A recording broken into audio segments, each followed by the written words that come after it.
I'm not sure how much of a vlog I can do because I don't have much of a throat, but I will do the best I can. I'm trying to think.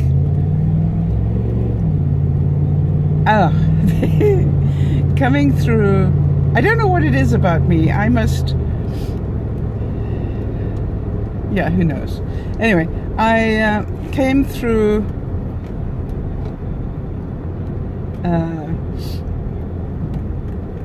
the NSA or whatever they call it checkpoint, and as usual they stopped me, and as usual they gave me a thorough going over. As I said, I really am not quite sure what it is about me, but I think I send off bells and whistles that have to do with who knows what. Yeah, the fact I can't get the bangle off my hand or whatever, but anyway, every time, and then of course once they've got me, they might as well do the total thing. So today I got the experience of having the total pat down, which was my, you know, erotic experience for the day. I've never had a total pat down before. I was a bit scared in case they were going to the orifice search as well, in which case I would have been in big trouble. But they gave me literally a total pat down with my clothes on. That was good.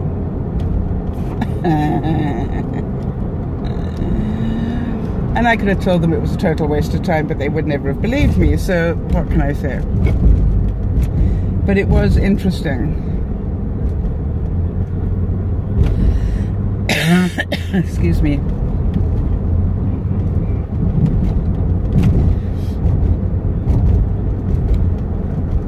The other thing that happened to me today is that the driver that Benji arranged for me to take me to the airport,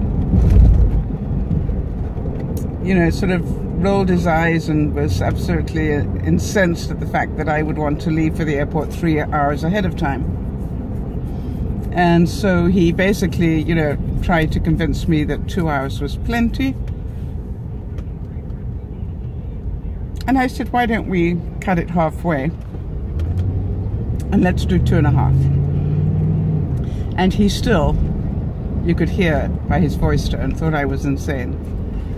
But I don't know what happened at LAX today, but he was busy trying to find alternative entrances into LAX, because every single entrance into LAX was jam-packed.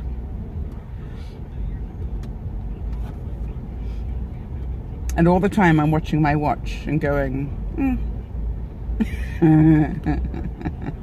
And all the time, I must admit, he was gracious enough to apologize to me. Never seen the traffic this bad at LAX, and all the time he'd been driving, and words of that effect, and I'm going, You know, when you've spent your life, as I did for 20 years of my life, being held hostage by aeroplanes that cause a problem, or traffic that causes a problem, or accidents that cause a problem, you learn that going to the airport ahead of time is not a waste of time. It's totally about having a stress-free journey. So then, because of the traffic, he now brought me to the arrivals section, which meant I had to go up an escalator, an outside escalator, to get up to departures. Now, you're thinking, that's no problem, Sal's more than capable of doing that. But I want you to imagine, this is not after I've got rid of my suitcase. I want you to imagine this 69-year-old in a couple of weeks trying to manipulate a suitcase with a week's worth of female clothing, because we know that's twice as much as any guy needs, and a carry-on rolling thing with all my computer equipment in it, plus my tote. And you can't hold onto the handrail because you're busy trying to hold the baggage. I nearly went over backwards. So I was not amused, but I understood the problem. And I understood it was easier for him. And it probably meant he would get out of LAX faster as well. I have a horrible feeling that might have been what it was about. So I was, you know, a little bit pissed. Miffed. Miffed is a better word, really. So I had a bad experience with this guy in both directions, both getting there and coming home. Now, you're probably wondering, who did I sit next to this time? Because you will remember Joe, otherwise called Mike, that I had the pleasure to sit next to on the way down. Well, I have no idea what the name of the guy was next to me. We didn't even lock eyes, never mind have a conversation. Which, you know that you just leave them alone when they're like that. So then I tried to watch 2 different movies, but I couldn't hear the sound at all. So that was a waste of my time. And then I watched a little bit of a documentary, which I got an idea of, but for some reason the sound on that kept cutting out as well. So I was going... And then I fell sort of half asleep. You know, the sort of dead scared in case you're drooling type sleep, because your head suddenly falls to your chest.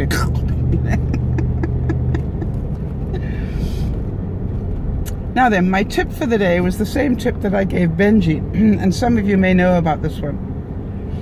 But when you're in very hot areas, or for example, where my car has been sitting for nearly a week in long-term parking, when you open the car up, open the doors up and don't get in. And Benji was quite surprised because he went to take me somewhere and he opened the door and I said, okay, let's leave it a minute before I get in. So he said, why? And I said, because of the toxins. And he said, wow, that's a good point. I said, well, that's what I hear. I hear that if you get out of the car and you know, if you actually open up the car, open a couple of doors and let the heat and the toxins escape, that after about a minute, you've got a much cooler car for one, which is a good thing. And number 2, most of the toxins that will have built up because of all the plastics and everything else in your car, and even mine with leather, but you know, some of mine definitely isn't leather, will, you know, rush out of the car with the heat. So he thanked me for that. Apparently he didn't know that one, which when you're in LA is quite important. And definitely, I mean, it's close to 80 here in British Columbia at the moment. Now, I've done fairly well walking today. I'm up to over 6,000 already, which is my goal at the moment, to do over 6,000 a day. So that's good. So I've done my quota for the day, which is probably more than I did yesterday. It was what I call my resting day yesterday. I didn't try and do anything. What I wanted to do was to get myself rested, ready for the trip back. But I want to tell you something, just walking through airports and stuff, yeah, it's a long walk for somebody of my age. Or, no, let me rephrase that. It's a long walk, period. And I couldn't help but wonder how many more years would I be able to do that walk on my own, unassisted, without, you know, a wheelchair or something. And I hope it's a long time, obviously, but I was beginning to feel that maybe not so much. And then the bigger problem that I noticed is when you're this tired, when you get to the car, lifting the heavy suitcase off the cart and into your car is not as easy. Haven't quite got the answer for that one. Maybe I need a little mini ramp that I can roll it up and in. That would be clever, wouldn't it? Like a dog ramp. Yeah, that would be very clever. Then I could just push it up the ramp with the wheels. Clever. Now, there's a dirty great traffic jam here, of course,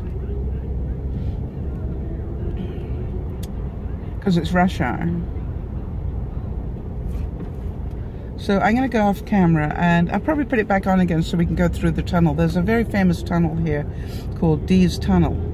And for those of you who want to go through a tunnel under a river, you might like to travel that with me. Bye for now. I know it sounds strange, but being able to get home and get into your own shower. Somehow or other is quite a luxury. And I've been in a beautiful hotel with a beautiful bathroom, but I just need to stand in my own shower for about I think half an hour. Now, the good news was, and I was quite surprised with myself with this one, I carried far less with me this time than I did, for example, to go to Vegas. Now, I knew that I probably needed far less because I didn't think I would be sitting around the pool too much because we were busy working. But I was actually very pleased with the way, in fact, I even said to Yvonne before I left, I hope I've got enough with me, because it seemed like about a quarter of my suitcase was empty. And I can't remember that last year going down to VidCon, or obviously when we went to Vegas in May last year. So it was just perfect. I took just the right amount. I used up not everything, because I didn't need to wear a long skirt or anything, which I had with me. But just about everything else. We're going through the tunnel now, guys. So this is going under the Fraser River. And for those of you who are claustrophobic, this would not be your idea of fun, so I should have put a warning up about that. But the good news is you're not in it, I am. And I can already see daylight, so we're doing pretty well here.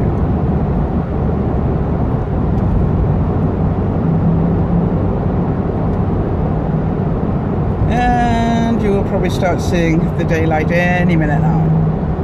You'll start feeling it come filtering through. There we go. You probably feel it now. There we go. We're back, almost into full sunshine again. So that's under the Fraser River in British Columbia, which is a huge river that sort of is the major river of the province, or state, as you would call it for a lot of you, or county, if you happen to be in England. It helps being multilingual, you know.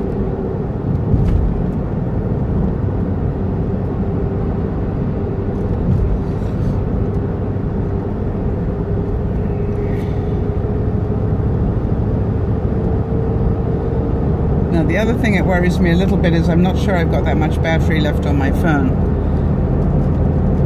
So I'm going to turn it off again for a little while till I get closer to home, when that'll make more sense. Well, I'm getting fairly close to home, so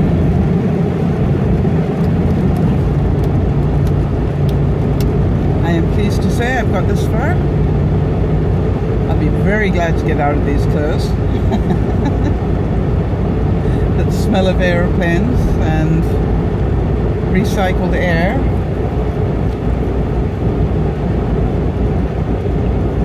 I don't care how hard they try, it still has the smell of airplanes to them. So, yet again, I just want to make sure I thank you all for the deep concern that you all showed for my health, my well-being, that I pace myself properly, you know, that I keep a check on my heart beats and all that sort of stuff. You know, you all were so kind in that, and I kept talking to people, excuse me, I kept talking to people about it, and I said, you know,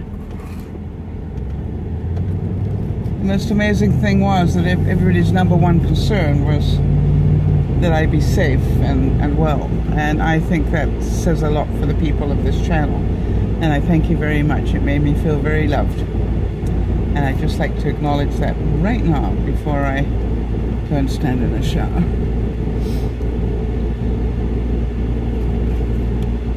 Okay, the person behind me is pedaling.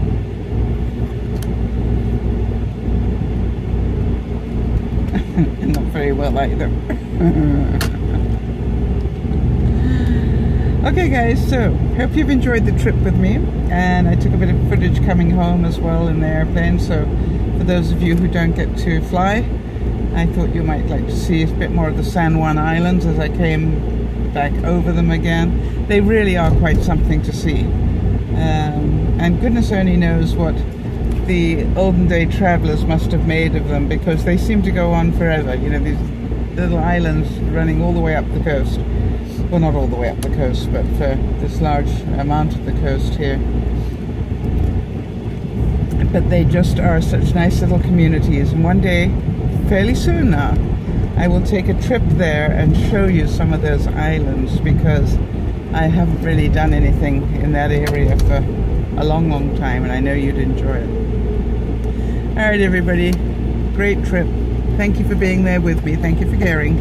This is DearMamaSal saying bye-bye for now.